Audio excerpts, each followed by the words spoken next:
a reply to a post. The issue is separation between the left brain and the right brain and air conditioning to make you search for consciousness and authority in the external, while it's actually inside of you, in water, emotions.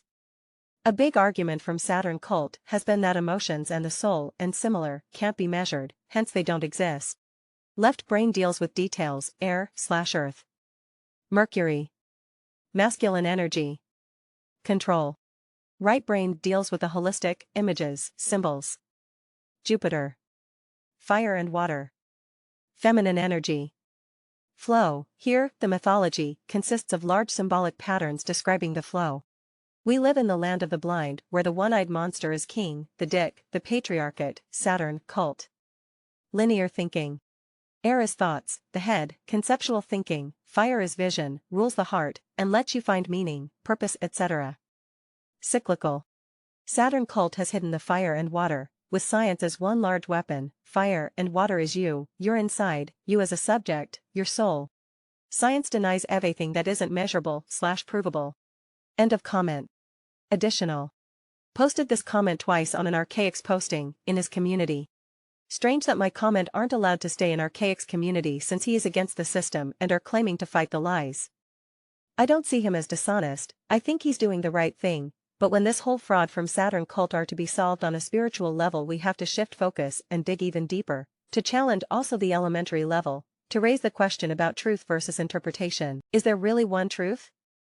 And was the quest for this truth, through scientific measures, really of a genuine nature, or was this whole project aimed at primarily hiding spirituality, to hide that we actually live in separate inner worlds, that we all have one unique truth, a truth that is based in interpretation, a truth that is gained by utilizing our Jupiter, to have it communicate with our Mercury to create our unique patterns, to describe our map, which is designed to let us navigate our own reality, our own unique journey?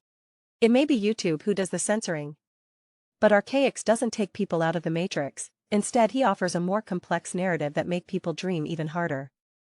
With his advanced chronology, he stretches the mind into extremes of past and future. Past and future are pure conceptual, hence they belong to one narrative. These narratives are called dungeon programming by Archaic's, which is a good description. They actually gather groups of people into what could be called smaller hive minds. This dimensions belongs to Saturn/Chronos, which is time itself. Time is what has created the division in our awareness, that has dispersed the inner fire, which has destroyed the inner focal point of consciousness that is only now, is existential. C.G. Jung: one who looks outside sleeps, one who looks inside awakens. The focus has to change from narrative's air, which on the spiritual journey only works as a one-way ticket, to the inside. Because we are forced to communicate through Mercury, left brain, air, with concepts. When you understand that the problem we are dealing with is this separation that I speak about, you will start your inner journey and leave the public stage of Saturn/Satan. You will grab your inner child, your moon, by the hand and close the inner circle. Your soul needs to regain its inner flow of energies, to keep the soul alive. You will drink directly from source, you will leave the linear stretch that the Saturnian and Mercurian mind use to gain an utilitaristic control.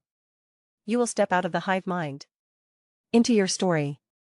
There is no truth. This idea is pushed for to make us all into persons that climbs inside of the hierarchy of the limelight, in Saturn's domain. Narratives have to be minimized, not maximized into further and further division.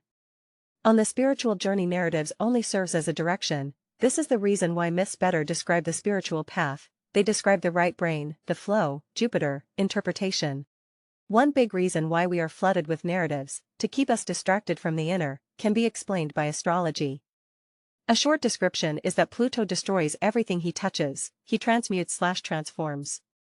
Pluto is about to leave the sign of Capricorn in November 2024, he has been here since 2008.